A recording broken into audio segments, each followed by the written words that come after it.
Graça e paz, meus amados irmãos, em Cristo Jesus. Sou o pastor Erivelto Oliveira de Almeida, minha esposa Neuza dos Santos Anacleto de Almeida. Somos missionários atuando na primeira igreja batista em Cumaru, agreste de Pernambuco. O assunto que vamos estudar está registrado na narrativa bíblica de 2 Timóteo, capítulo de número 3, versículos de 1 a 9, tendo como tema a impiedade dos últimos tempos. O apóstolo Paulo já havia previsto um afastamento da fé genuína. Ele exorta o seu filho na fé, o pastor Timóteo, a estar bem ciente dos perigos que ameaçariam a igreja em seus dias e afetariam sua pureza e reputação até o retorno de Jesus Cristo. Vamos à leitura da narrativa bíblica. Graça e paz, amados. Eu sou Neuza dos Santos Anacleto, a esposa do pastor Erivelto. O texto bíblico sugerido do estudo é 2 Timóteo 3, versículo de 1 ao 9. Leamos. Sabe, porém, isto, que nos últimos dias virão tempos difíceis, pois os homens serão amantes de si mesmos, avarentos, pretensiosos, soberbos, maldizentes, desobedientes a seus pais, ingratos, ímpios, sem afeição natural, implacáveis, caluniadores, incontinentes, cruéis, inimigos do bem, traidores, insolentes, presunçosos, amando mais os prazeres do que a Deus, tendo a aparência de piedade, porém negando o poder dela. Foge também desses homens, pois deste número são os que se introduzem nas casas e cativam as mulherinhas carregadas de pecados, seduzidas por toda sorte de paixões, aprendendo sempre, mas nunca podendo chegar ao pleno conhecimento da verdade. Assim como foi Janes e Jambres resistiram a Moisés, assim também esses resistem à verdade, sendo homens corrompidos de entendimento e réprobos quanto à fé. Não irão, porém, avante, porque a sua insensatez será manifestada a todos, como foi a daqueles homens. Segundo a Timóteo, capítulo de número 3, versículo 1, parte A, diz o seguinte: sabe, porém, isto, nos últimos dias. Essa expressão, últimos dias, tem algum significado. Primeiro, se refere ao longo período de tempo entre a primeira vinda e a segunda vinda de Jesus Cristo. Segundo, se refere ao tempo em que a igreja de Cristo está vivendo hoje e vai viver até o tempo da vinda do Senhor. É o tempo em que a igreja está sendo testada e preparada para os dias que se seguem e para o dia final. Terceiro, ela se refere a um período mais específico que precede imediatamente a vinda do Senhor. De acordo com Calvino, os últimos dias são uma referência à condição universal da igreja cristã. Barclay é esclarecedor quando escreve: os judeus dividiam todo o tempo entre esta era presente e a era por vir. Esta era presente era totalmente má, e a era por vir era a idade de ouro de Deus. Entre ambas as eras estava o dia do Senhor. Esse dia seria aquele no qual Deus definiria e pessoalmente interviria para destruir este mundo a fim de refazê-lo. Esse dia do Senhor seria precedido por uma época de terror, uma época na qual o mal se uniria para seu assalto final, uma época em que o mundo seria sacudido até seus fundamentos morais e físicos. Em 2 Timóteo, do capítulo de número 3, versículo de número 1, parte B, diz assim: sobrevirão tempos difíceis. O apóstolo é enfático quando escreve: sabe, porém, isto, nos últimos dias sobrevirão tempos difíceis, pois os homens serão. Paulo diz que precisamos saber duas coisas acerca desse tempo do fim.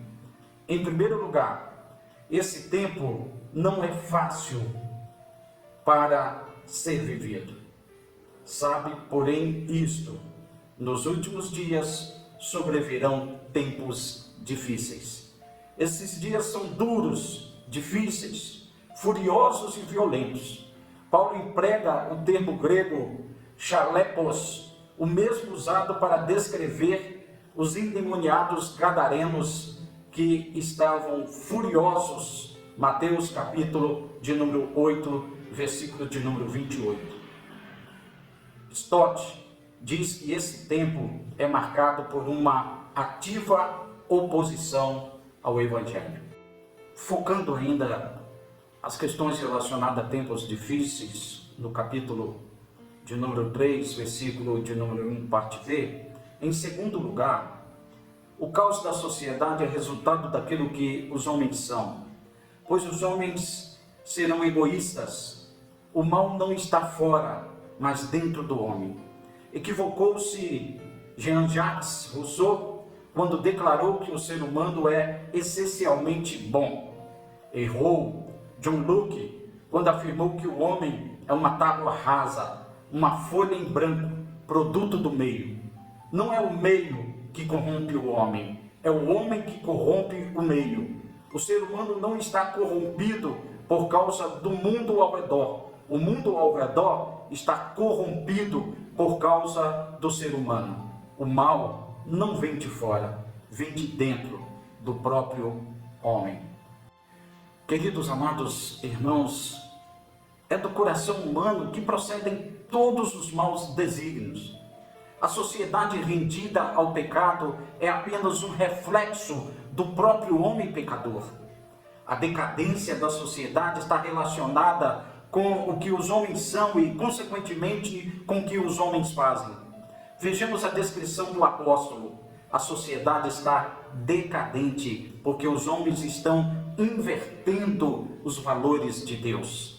O apóstolo Paulo diz que as pessoas direcionam seu amor para si mesmas, para o dinheiro e para o prazer, poder, dinheiro e sexo. No capítulo de número 3, versículo de número 2 até o versículo de número 4, nos apresenta aí a conduta moral corrompida do homem. O diagnóstico que Paulo dá da sociedade é sombrio, pois os homens serão egoístas, avarentos, jactanciosos, arrogantes, blasfemadores, desobedientes aos pais, ingratos, irreverentes, desafeiçoados, implacáveis, caluniadores, sem domínio de si, cruéis, inimigos do bem, traidores, atrevidos, enfatuados, mais amigos dos prazeres que amigos de Deus. Qual é a descrição que Paulo faz da sociedade? Como vivem os seres humanos? Quais são as suas marcas?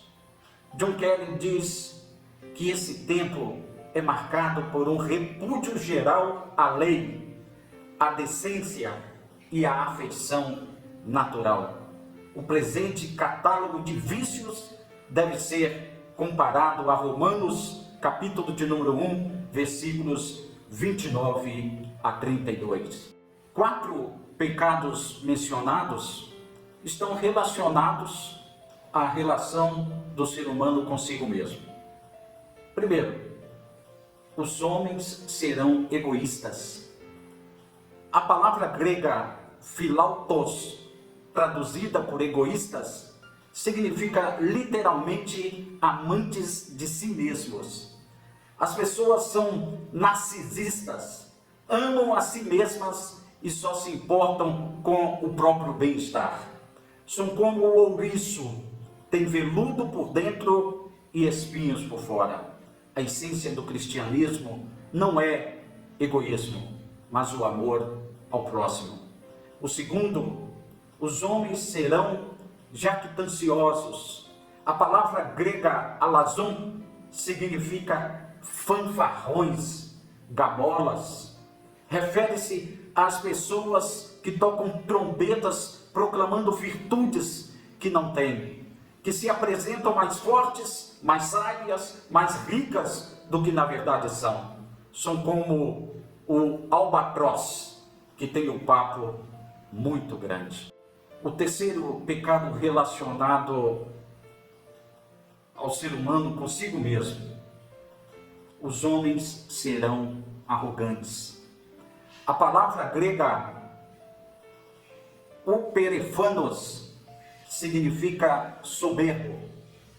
É aquele que se mostra por sobre os demais, que olha para os outros empoleirado no palco da vaidade e vive de nariz empinado e andando de tamanco alto.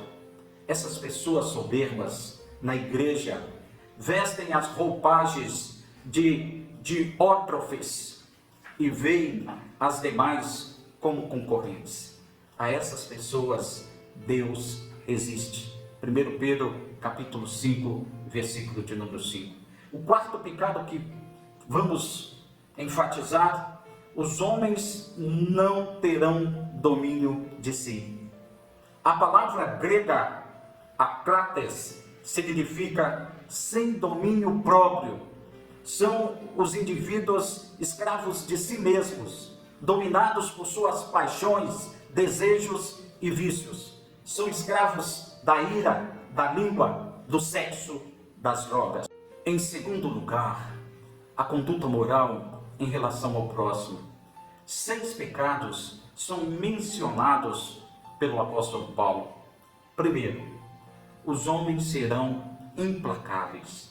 A palavra grega aspondos significa sem trégua, sem acordo, sem perdão. Logo, aspondos refere-se à pessoa irreconciliável, cujo ódio arde como fogo. O segundo pecado que queremos destacar: os homens serão caluniadores.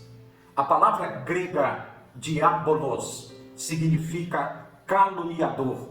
O diabo é o padroeiro dos caluniadores e o senhor de todos eles.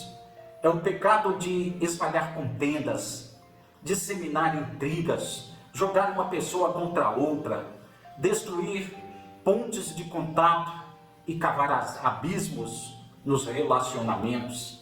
Esse é o pecado que Deus mais abomina. Provérbios 6, 16 e 19. O terceiro pecado focado pelo apóstolo Paulo acerca da conduta moral em relação ao próximo: os homens serão cruéis. A palavra grega anemeros era aplicada mais apropriadamente a uma fera selvagem, que é um ser humano. Portanto, seu significado aqui é de um indivíduo tão selvagem que não tem nenhuma sensibilidade nem simpatia. Suas palavras machucam, suas ações ferem e suas reações são intempestivas e avassaladoras. O quarto pecado: os homens serão traidores. A palavra grega prodotes significa delator, e a pessoa entreguista em quem não se pode confiar. São os informantes traiçoeiros.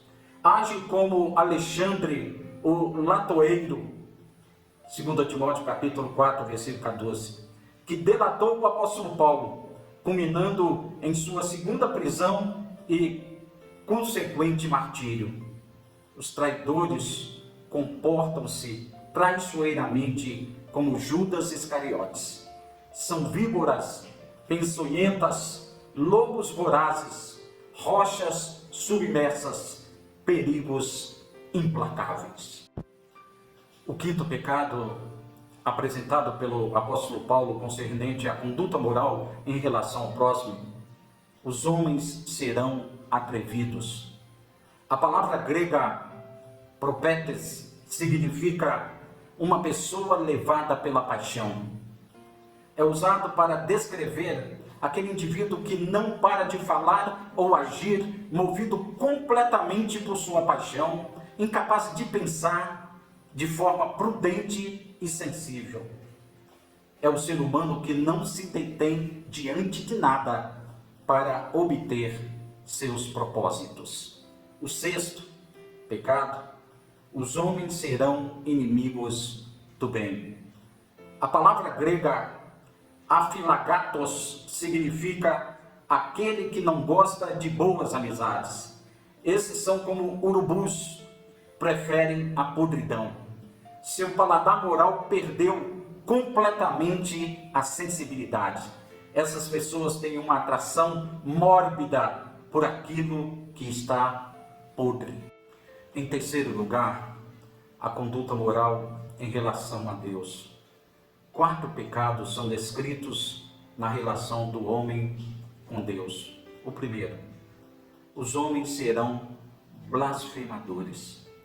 A palavra grega blasfêmia significa insulto a Deus e aos homens. Descreve aqueles indivíduos que desandam a boca para falar contra Deus e contra o próximo. Zombam de Deus e escarnecem do próximo com suas palavras carregadas de veneno. É a crítica cruel a Deus e aos homens. O segundo pecado: os homens serão ingratos. A palavra grega akaristos significa sem graça, sem gratidão. Refere-se a pessoas que se negam a reconhecer sua dívida com Deus e com o próximo. Barclay diz que esse é o pecado que mais fere, porque é o mais cego de todos. O terceiro pecado descrito na relação do homem com Deus: os homens serão irreverentes. A palavra grega onósios significa indecente, ou seja, o indivíduo que vive abertamente no pecado, sem qualquer recato ou pudor. Trata-se daquela pessoa que já perdeu a vergonha e cujo único objetivo de vida é satisfazer seus desejos pervertidos. O quarto pecado, descrito na relação do homem com Deus: os homens serão mais amigos dos prazeres que de Deus. Essas pessoas adoram a si mesmas em vez de adorar a Deus. Estão embriagados de amor por si mesmas. Vivem para satisfazer os próprios desejos. Fazem da vida uma corrida desenfreada em busca do prazer imediato. Em quarto lugar, a conduta moral em relação à família. Dois pecados são mencionados. Primeiro, os homens serão desobedientes aos pais. Este é o maior sinal de decadência de um povo, quando os filhos não respeitam mais os pais. Perderam por completo qualquer respeito à autoridade. E o que se espera daí é a anarquia e a confusão. O segundo pecado: os homens serão desafeiçoados. A palavra astórgos significa sem amor familiar, sem o amor entre pais e filhos e sem a afeição no lar. Não pode existir jamais famílias saudáveis. Os filhos precisam se converter aos pais e os pais aos filhos. O apóstolo Paulo, ele relaciona a conduta moral em relação ao dinheiro. Isso porque os homens serão avarentos. A palavra grega filarguros, traduzida por avarentos, significa literalmente amantes da prata. Éfeso era a casa do tesouro da Ásia Menor. Muitas pessoas ali se perderam, não por causa da pobreza, mas da riqueza. Mais pessoas perderam sua alma na fartura do que na escassez. O dinheiro é o Deus mais adorado deste século. As pessoas matam, morrem, casam-se, divorciam-se por amor ao dinheiro. Espiritualidade divorciada da vida, segundo Timóteo capítulo 3, versículo 5. O texto em apreço trata de duas questões importantes relacionadas à espiritualidade. Em primeiro lugar, a necessidade de fazer um diagnóstico da falsa religião, tendo forma de piedade, negando-lhe, entretanto, o poder. Todos os problemas relatados anteriormente não estão descrevendo apenas um mundo ímpio, mas pessoas religiosas. As pessoas frequentam a igreja, mas não mudam a vida. O mundo está arruinado porque a espiritualidade está divorciada da vida. O segundo ponto, ou em segundo lugar, a necessidade de se afastar da falsa religião. Foge também destas. Paulo não está ordenando que Timóteo se afaste de todos os pecadores, porque se assim fosse, precisaria sair do mundo. Paulo está dizendo que Timóteo não deve ter comunhão com aqueles que se dizem crentes, mas vivem de forma desordenada ou hipócrita. No capítulo de número 3 de 2 Timóteo, versículos 6 a 9, nós vamos ver a questão relacionada ao zelo proselista. Destacaremos 5 pontos importantes na análise do zelo dos prosélitos. Em primeiro lugar, seus métodos nada ortodoxos, pois entre esses se encontram os que penetram sorrateiramente nas casas. As pessoas amantes de si mesmas, do dinheiro e dos prazeres, totalmente corrompidas, além de religiosas, ainda são proselitistas, ou seja, ativas propagadoras da religião. Paulo diz que o método empregado por esses mascates da heresia não era direto e aberto, mas furtivo, secreto, manhoso. Eles agiam como ladrões, não entravam pela porta da frente, escolhiam uma hora em que os homens não estavam em casa para seduzir as mulheres com mensagens falsas. Em segundo lugar, relacionado ao zelo proselista, suas presas vulneráveis, e conseguem cativar mulherinhas sobrecarregadas de pecados, conduzidas de várias paixões, que aprendem sempre e jamais podem chegar ao conhecimento da verdade. Hendrickson diz que essas mulheres provavelmente temem as consequências de seus pecados, mas não se sentem necessariamente envergonhadas por eles. Em terceiro lugar, sobre o zelo proselista, sua aversão à verdade. E do modo porque Janes e Jambres resistiram a Moisés, também esses resistem à verdade.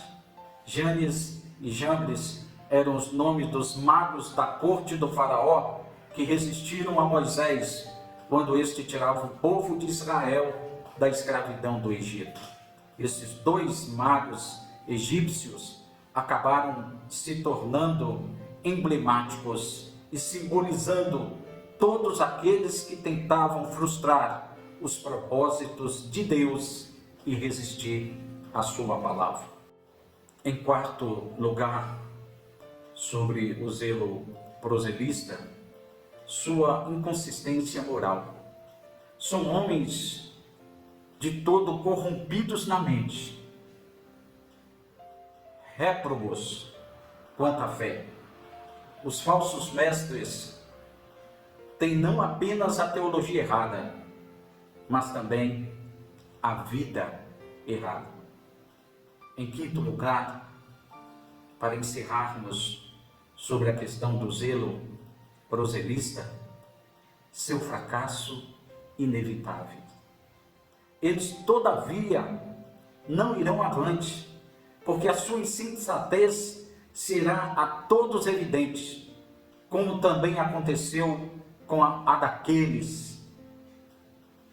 Paulo afirma categoricamente que os falsos mestres não terão sucesso permanente. A falsidade de sua doutrina e a depravação de sua conduta serão desmascaradas.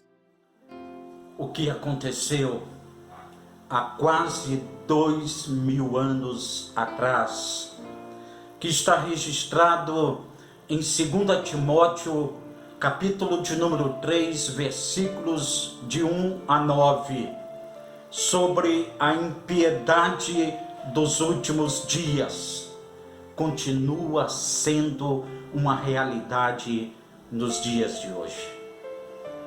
Falsa religiosidade é o que está sendo enfocado nesta passagem bíblica. Pessoas que gostam de ouvir sermões, que oram, jejuam, frequentam os cultos de adoração regularmente, mas no final